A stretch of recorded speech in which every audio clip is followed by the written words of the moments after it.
பிஜேபியோட தான் கூட்டணி போகணும் அப்படின்னு சொல்லி அதிமுகவோட கூட்டணி போகக்கூடாது. இந்த கால அன்புமணி பிடிச்சினால அந்த பக்கம் சௌமியா 2 பேரும் அழறாங்க. இதை நீங்க ஒத்துக்கலன்னா நீங்க தான் எனக்கு கொள்ளி வைக்கணும். இது எல்லா ஏற்பாடும் பண்ணிடுது சௌமியா. அண்ணாமலையோடலாம் பேசி எல்லாம் மறுநாள் காலையில பார்த்தா பாரத் மாதா கே ஜெய்னு ஒரு கோஷம் அங்க கேட்குது. அண்ணாமலை வந்துட்டாரு காலையில. எனக்கு தெரியாம எதிர்பாராத நிலையில் வளர்த்தகடாவே மார்பில் வீறு கொண்டு இடித்ததில் நான் நிலை குறைந்து போய்விட்டேன். உங்க தாய் என்னன்னு சொல்றீங்க? கடவுள்னு சொல்லி அம்மா ஏதோ சொன்னாங்க. அங்க உட்காந்து பாட்டில தூக்கி அம்மா மேல அடிச்சான். நல்ல வேளை அவங்க மேல படல. பாமக நிறுவனர் ராமதாஸ் அன்புமணி மேல பல கடுமையான அடுக்கடுக்கான குற்றச்சாட்டுகளை முன் வச்சிருக்காரு. இதுவரைக்கும் தமிழ்நாட்டில் ஏன் இந்திய அளவுலேயே கூட குறிப்பா பல கட்சிகளுக்குள்ள குடும்பங்களுக்குள்ள பிரச்சனைகள் வந்திருக்கு. அதை நம்ம வெளிப்படையாவே பார்த்திருக்கோம். ஆனா இவ்வளவு வெளிப்படையா கட்சிக்குள்ள என்ன நடந்தது, அப்பா மகனுக்குள்ள விவாதங்கள் என்ன நடந்தது, குடும்பத்துக்குள்ள என்ன பிரச்சனைகள் நடந்தது அப்படின்னு இவ்வளவு வெளிப்படையா உடைச்சு போட்டது நம்ம பெருசா பார்க்காத ஒண்ணு. ராமதாஸ் அந்த வகையில குடும்பங்களுக்குள்ள நடந்தது, கட்சிக்குள்ள நடந்தது, எல்லா தனிப்பட்ட உரையாடல்கள்னு எல்லாத்தையும் அன்புமணியை பற்றி உடைத்து போட்டிருக்கிறாரு.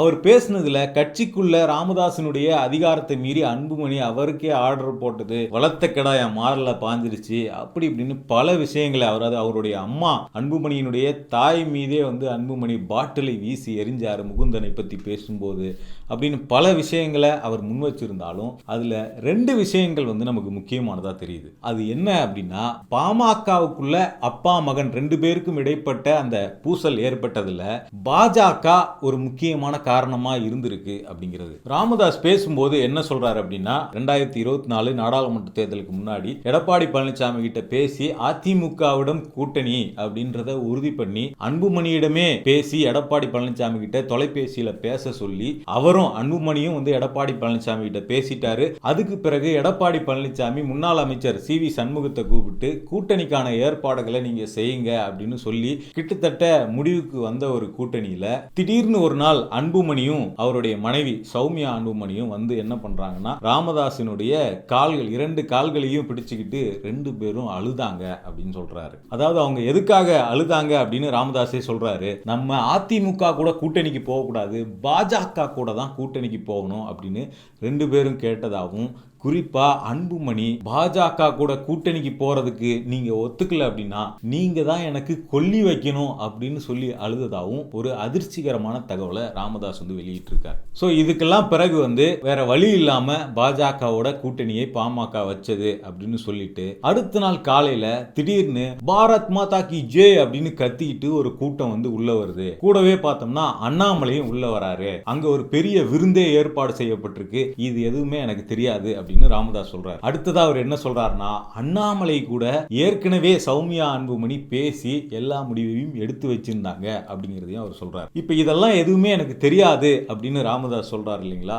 இதை நம்ம எந்த இடத்தோட பொருத்தி பார்க்க வேண்டி இருக்கு அப்படின்னா, அந்த கூட்டணிக்கான பேச்சுவார்த்தை நடக்கிற வீடியோ இருக்கும். அதாவது அண்ணாமலை உள்ளிட்ட பாஜக நிர்வாகிகள் ராமதாசனுடைய இல்லத்துக்கு போயிட்டு அங்க அந்த கூட்டணிக்கான ஒப்பந்தத்துல கையெழுத்து வாங்குவாங்க. அந்த ஒப்பந்தத்தை வாங்குற அந்த வீடியோ நீங்க பாத்தீங்கன்னா, முதல்ல ஒப்பந்தத்தை வாங்கி ராமதாஸ் படிச்சு பார்த்துட்டு இதுல ஏதோ ஒன்று குறையுதே அப்படிங்கிற கேள்வியை எழுப்புவார். அதாவது ராஜ்யசபா சீட்டு குறித்தான அந்த விளக்கங்கள் எதுவுமே இல்லையே அப்படிங்கிறது தான் அவர் எழுப்பின அந்த கேள்வியா இருந்தது. அது குறித்து பார்த்தோம்னா அங்க ஒரு சலசலப்பு ஏற்பட்டு அப்புறம் ராமதாஸை தனி அறைக்கு கூட்டிட்டு போயிட்டு சமாதானப்படுத்தி மறுபடியும் கூட்டிட்டு வந்துதான் அந்த கையெழுத்துங்கிறது அங்க பாஜக கூட்டணி ஒப்பந்தம்ங்கிறது போடப்பட்டுச்சு. அப்ப கூட்டணிக்காக என்ன பேசப்பட்டது, கூட்டணி ஒப்பந்தத்தில் என்ன இருக்கிறது, என்ன விவரங்கள்ங்கிற விவரங்கள்லாம் ராமதாஸுக்கு தெரியவில்லை அப்படிங்கிறதுக்கு அந்த காட்சி அப்படிங்கிறது சான்றா இருக்கு. சரி, இதெல்லாம் விட்டுருவோம். இதெல்லாம் அவங்க கட்சியோடைய பிரச்சனை. ராஜ்யசபா கிடைக்குது இல்ல கூட்டணி தெரிஞ்சு நடக்குது தெரியாம நடக்குது, இதெல்லாம் அந்த கட்சியினுடைய பிரச்சனை. இப்ப நமக்கு எழற முக்கியமான கேள்வி என்னவா இருக்குன்னா, அன்புமணி ராமதாஸ் எதுக்காக பாஜகவோட நம்ம கூட்டணி வைக்கலன்னா நீங்க தான் எனக்கு கொல்லி வைக்கணும் அப்படின்னு அழுணும் அப்படிங்கிறது ரொம்ப முக்கியமான கேள்வியா இருக்கு. சரி, ஒருவேளை கட்சியோட நலனுக்காக அன்புமணி பாஜக கூட்டணியை கேட்கிறார் அப்படின்னு எடுத்துக்கிட்டோம்னா, பாஜக தமிழ்நாட்டில் ஆட்சி அமைக்கக்கூடிய அளவுக்கு மிகப்பெரிய சக்தியா இருக்கக்கூடிய கட்சியா, இல்ல அந்த கட்சியோட கூட்டணி வச்சா பாமகவுக்கு மிகப்பெரிய வெற்றி கிடைக்கக்கூடிய அளவுக்கு வலுவான சக்தியா பாஜக இருக்குதா அப்படின்னு பார்த்தா இந்த 2க்குமே இல்லை அப்படிங்கிறது தான் பதில். அப்படி இருக்கும்போது அன்புமணி பாஜக கூட்டணிக்காக ராமதாஸின் காலை பிடித்து அழ வேண்டிய கட்டாயம் எதுக்காக வந்தது அப்படிங்கிறது ஆச்சரியத்தை ஏற்படுத்துறதுல வியப்பே இல்லை. ஏன் அப்படின்னா அந்த காலகட்டத்தில் பார்த்தோம்னா அதிமுக பாமக கூட்டணி உறுதியாயிடுச்சு அப்படிங்கிறது ஊடக வட்டாரங்கள்லயும் சரி, பாமகவினுடைய கட்சி மட்ட வட்டாரங்கள்லயும் சரி, ரொம்ப கிட்டத்தட்ட ஏறக்குறைய எல்லாமே உறுதியாயிடுச்சு, சீக்கிரம் அறிவிக்க போறோம் அப்படிங்கிற தகவல் தான் தொடர்ச்சியா சொல்லப்பட்டு இருந்தது. பாமக எம்எல்ஏவான சேலம் அருள்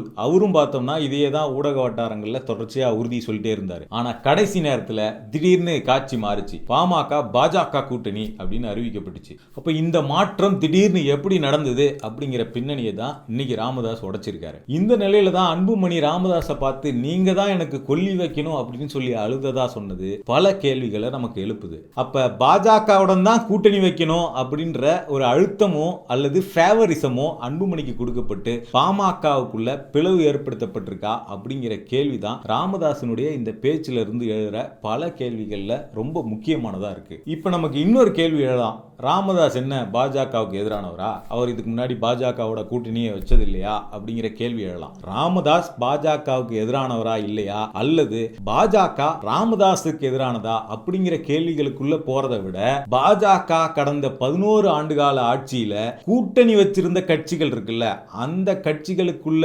ஏற்படுத்தப்பட்ட குழப்பங்கள், பாஜகவுடைய அரசியல் செயல்பாடுகள் பத்தின ஒரு பெரிய பார்வையை வந்து நமக்கு கொடுக்கிறதா இருக்கு. பாஜக மேல இன்னைக்கு எதிர்க்கட்சிகள் வைக்கக்கூடிய மிக முக்கியமான குற்றச்சாட்டா இருக்கிறது, பாஜக ஒவ்வொரு மாநிலத்திலும் அந்த மாநிலத்தை சேர்ந்த மாநில கட்சிகள் மேல சவாரி பண்ணி பின்னாடி அவங்களையே ஒண்ணுமில்லாத பண்ணிட்டு அந்த இடத்துல ஆட்சியை பிடிக்கிறத ஒரு வழிமுறையாவே செஞ்சுக்கிட்டு இருக்காங்க அப்படிங்கிறது பாஜக மேல எதிர்க்கட்சிகள் வைக்கக்கூடிய முக்கியமான குற்றச்சாட்டா இருந்துகிட்டு இருக்கு. இதுக்கு பல உதாரணங்களை நம்மளால சொல்ல முடியும். மகாராஷ்டிரா மாநிலத்தை எடுத்துக்கிட்டோம்னா அங்க 2022ல ஒரு பெரிய மாற்றம் நடந்தது. என்ன அப்படின்னா சிவசேனா கட்சி, அங்கிருந்து சிவசேனா கட்சி பாஜகவின் நீண்டகால தோழமை கட்சியா இருந்த ஒரு கட்சி. அந்த கட்சி காங்கிரஸோட கூட்டணியில இருந்த சமயத்துல பார்த்தோம்னா அந்த கட்சிக்கு 56 எம்எல்ஏக்கள் இருந்தாங்க. அதுல தான் திடீர்னு பார்த்தோம்னா ஏக்நாத் ஷிண்டே தலைமையில 37 எம்எல்ஏக்கள் உத்தவ் தாக்கரேவுக்கு எதிராக போர்க்கொடி தூக்குனாங்க. அதுக்கப்புறம் பார்த்தோம்னா உத்தவ் தாக்கரேவனுடைய ஆட்சி கவிழ்க்கப்பட்டு ஏக்நாத் ஷிண்டே தலைமையிலான சிவசேனா கட்சி பாஜகவோடு கூட்டணி வச்சது. சிவசேனா கட்சியே ஏக்நாத் ஷிண்டேவுக்கு சொந்தம், அந்த பிரிவுக்கு தான் சொந்தம் அப்படின்னு அறிவிக்கப்பட்டுச்சு. ஸோ இந்த பிளவுல இருந்து பார்த்தோம்னா இன்னைக்கு வரைக்கும் சிவசேனா கட்சியால மகாராஷ்டிராவில் மீண்டு வர முடியல. அடுத்ததா அதே மகாராஷ்டிரா மாநிலத்தில் பார்த்தோம்னா சரத் பவாரினுடைய தேசியவாத காங்கிரஸ் கட்சி, அந்த கட்சியில பார்த்தோம்னா அஜித் பவார் தலைமையில அந்த கட்சியுடைய எம்எல்ஏக்கள் 41 எம்எல்ஏக்கள் எங்க பக்கம் தான் இருக்கிறாங்க அப்படின்னு அஜித் பவார் சொல்லி அவர் போயிட்டு பாஜகவோட கூட்டணி வச்சார். அப்ப உண்மையான தேசியவாத கட்சி நாங்க தான் அப்படின்னு அஜித் பவார் அறிவிச்சாரு. சரத்பவாருடைய தேசியவாத காங்கிரஸ் அப்படிங்கிறது தேசியவாத காங்கிரசினுடைய இன்னொரு பிரிவா மாற்றப்பட்டுச்சு. அப்போ உடைச்சிட்டு போன அஜித் பவாரும் பாஜகவோட தான் கூட்டணி வச்சாரு. அந்த மாநிலத்தின் துணை முதலமைச்சராகவும் இருந்தார். ஏன் மகாராஷ்டிராவுக்கு போனோம்? இங்க தமிழ்நாட்டில் அதிமுகவுக்கு என்ன நடந்தது அப்படிங்கிறத நம்ம எல்லாரும் பார்த்துக்கிட்டு இருக்கோம். அதிமுகவில் அந்த கட்சி பிளவுபடுறதுக்கு முதல் காரணமா இருந்த நிகழ்வு அப்படின்னு பார்த்தோம்னா ஓபிஎஸ் நடத்தின அந்த தர்ம யுத்தம் அப்படின்னு சொல்லலாம். ஆனா அந்த தர்ம யுத்தம் அப்படிங்கிற அந்த நிகழ்வை ஓபிஎஸ் தானா பண்ணல, அதை செய்ய சொல்லி அவருக்கு சொல்லி கொடுத்தது நான் தான் அப்படின்னு ஆர்எஸ்எஸ் கொள்கை குன்றா இருக்கக்கூடிய குருமூர்த்தி பின் நாட்கள்ல கிளைம் பண்ணாரு. அப்ப அதிமுக இன்னைக்கு 3 பிரிவா மாறினதுக்கு பின்னாடியும் பாஜக ஆர்எஸ்எஸ் வேலை இருக்கிறது அப்படிங்கறத குருமூர்த்தி வாக்கு மூலமாவே கொடுத்தார். இதையே தான் நம்ம கடந்த தேர்தல்களையும் பார்த்தோம். எடப்பாடி பழனிசாமியோட கூட்டணி வச்சிருந்த பாஜக கடந்த தேர்தலில் அதிமுக பாஜகவோட கூட்டணி இல்லை அப்படின்னு அறிவிச்ச உடனே அதிமுகவோட மற்ற 2 பிரிவா இருக்கக்கூடிய ஓபிஎஸ் டிடிவியை கூட்டு வந்து கூட்டணியில சேர்த்துக்கிட்டு அவங்களுடைய கூட்டத்தில் பார்த்தோம்னா அதிமுகவினுடைய ஒருங்கிணைப்பாளர் ஓபிஎஸ் அப்படின்னு சொல்லி தான் அவரை அறிமுகப்படுத்தினாங்க. ஸோ இந்த குழப்பங்கிறது இன்னும் நீட்டிக்கப்பட்டுக்கிட்டே தான் இருக்குது. அடுத்ததா பார்த்தோம்னா பீகார்ல நிதிஷ்குமார் அவரும் பார்த்தோம்னா பாஜகவோட கூட்டணியில இருந்து திடீர்னு பாஜக கூட்டணியில இருந்து அவர் வெளியில வந்தார். அப்ப ஐக்கிய ஜனதா தளமும் ராஷ்டிரிய ஜனதா தளமும் கூட்டணி வச்சப்ப அவருடைய பிரிவுக்கு காரணமா பேசப்பட்டது என்ன அப்படின்னா நிதிஷ்குமாரினுடைய கட்சிக்குள்ள பாஜகவினுடைய இன்ஃப்ளூயன்ஸ் அதிகமாயிட்டதுனால தான் நிதிஷ்குமார் வெளியில வந்தாரு அப்படிங்கிறது. அது மட்டும் இல்ல, நிதிஷ்குமார் வெளியில வந்த ஒரு மாசத்திலேயே பார்த்தோம்னா மணிப்பூர் மாநிலத்தில் அவரோட கட்சியோட எம்எல்ஏக்களா இருந்த 5 பேர் பாஜகவில் போய் சேர்ந்தாங்க. இப்படி பல விஷயங்களை நம்ம பேசிக்கிட்டே போலாம். இதே மாதிரி பல கட்சிகள்ல இருந்து எம்எல்ஏக்களை வந்து வெளியில வர வச்சு அந்த மாநிலங்கள்ல ஆட்சி கவிழ்ப்பு அப்படிங்கிறது பாஜகவினுடைய இந்த 11 ஆண்டு கால ஆட்சியில வந்து நடத்தப்பட்டிருக்கு. குறிப்பா அருணாச்சல பிரதேசம் அந்த மாநிலத்தை எடுத்துக்கிட்டோம்னா 2014 அங்க சட்டமன்ற தேர்தல் நடந்தது. அங்க 60 தொகுதிகள் இருக்கு. அந்த 60 தொகுதிகளில் பார்த்தோம்னா 47 தொகுதிகளில் காங்கிரஸ் ஜெயித்தது. பாஜக 11 தொகுதிகளில் மட்டும்தான் ஜெயிச்சாங்க. அங்க காங்கிரஸ் ஆட்சி அமைச்ச 2 வருஷத்துல பார்த்தோம்னா காங்கிரஸ் கட்சியோடைய சட்டமன்ற எண்ணிக்கை வந்து வெறும் 1 மாறிச்சு. பெரும்பாலான காங்கிரஸ் எம்எல்ஏக்கள்லாம் பார்த்தோம்னா அருணாச்சல பிரதேச மக்கள் கட்சிக்கு மாறினாங்க. அதுக்கப்புறம் அந்த கட்சி பாஜகவோட கூட்டணி அமைச்சது. பாஜக கூட்டணி ஆட்சிக்கு வந்தது. அதுக்கப்புறம் கர்நாடகாவில் 2018 நடந்த சட்டமன்ற தேர்தலில் பார்த்தோம்னா அங்க இருக்கக்கூடிய 224 தொகுதிகளில் 78 தொகுதிகளில் காங்கிரஸ் ஜெயிச்சிருந்தது. குமாரசாமியினுடைய மதசார்பற்ற ஜனதாதளம் அது 37 தொகுதிகளில் ஜெயிச்சிருந்தது. காங்கிரஸும் மதசார்பற்ற ஜனதாதளமும் கூட்டணி அமைச்சு ஆட்சி அமைச்சாங்க. ஆனா அடுத்த வருஷமே பார்த்தோம்னா காங்கிரஸ்ல இருந்து 13 எம்எல்ஏக்களும் இந்த மதச்சார்பற்ற ஜனதாதளத்துல இருந்து 3 எம்எல்ஏக்களும் பாஜகவில் சேர்ந்தாங்க. காங்கிரஸ் கூட்டணி ஆட்சி வீழ்த்தப்பட்டுச்சு. அதே மாதிரி மத்திய பிரதேசத்துல 2018 நடந்த சட்டமன்ற தேர்தலில் பார்த்தோம்னா மொத்தமா இருக்கக்கூடிய 230 தொகுதிகளில் 114 தொகுதியில காங்கிரஸ் ஜெயிச்சது. 109 தொகுதிகளில் பாஜக ஜெயிச்சது. பகுஜன் சமாஜ்வாதி கட்சி, சமாஜ்வாதி கட்சி, சுயேட்சை இவங்களோடலாம் கூட்டணி அமைச்சு காங்கிரஸ் கட்சி ஆட்சி அமைச்சது. ஆனா அங்க என்ன நடந்தது தெரியுங்களா? கொரோனா பீரியட் ஊரடங்கு டைம்ல 2020 பார்த்தோம்னா காங்கிரஸ்ல இருந்து ஜோதிராதித்ய சிந்தியா தலைமையிலான 21 எம்எல்ஏக்கள் பாஜகவில் சேர்ந்தாங்க. அங்கேயும் காங்கிரசினுடைய ஆட்சி கவிழ்ந்துச்சு. ஏன் நம்ம தமிழ்நாட்டுக்கு பக்கத்தில் இருக்கக்கூடிய பாண்டிச்சேரி அங்க பார்த்தோம்னா 2016 சட்டமன்ற தேர்தலில் மொத்தமா இருக்கக்கூடிய 30 தொகுதிகளில் 15 தொகுதியில காங்கிரஸ் கட்சி ஜெயிச்சது. 8 தொகுதியில என்ஆர் காங்கிரஸ் கட்சி ஜெயிச்சது. அதிமுக 4 தொகுதியில ஜெயிச்சது. பாஜக ஒரு தொகுதியில கூட ஜெயிக்கல. அப்ப நாராயணசாமி தலைமையில காங்கிரசினுடைய ஆட்சி வந்து அங்க அமைஞ்சது. அந்த டைம்ல பார்த்தோம்னா பாஜக சார்பில் ஆளுநரை பயன்படுத்தி நியமன எம்எல்ஏக்கள் அப்படின்னு சொல்லிட்டு பாஜக எம்எல்ஏக்களாக 3 பேர் தேர்தலில் ஜெயிக்காமலேயே 3 எம்எல்ஏக்கள் பாஜகவுக்கு நியமிக்கப்பட்டாங்க. அதுக்கு அடுத்து பார்த்தோம்னா 2021 ஸ்டார்டிங்ல பார்த்தோம்னா 5 எம்எல்ஏக்கள் காங்கிரஸ்ல இருந்து வெளியேறினாங்க. 2 எம்எல்ஏக்கள் பாஜகவில் ஜாயின் பண்ணாங்க. காங்கிரசினுடைய ஆட்சி வீழ்த்தப்பட்டுச்சு. அதே மாதிரி கோவாவில் 2017 பார்த்தோம்னா அங்க 40 தொகுதிகள் இருக்கு. அதுல 17 தொகுதிகளில் காங்கிரஸ் கட்சி ஜெயிச்சது.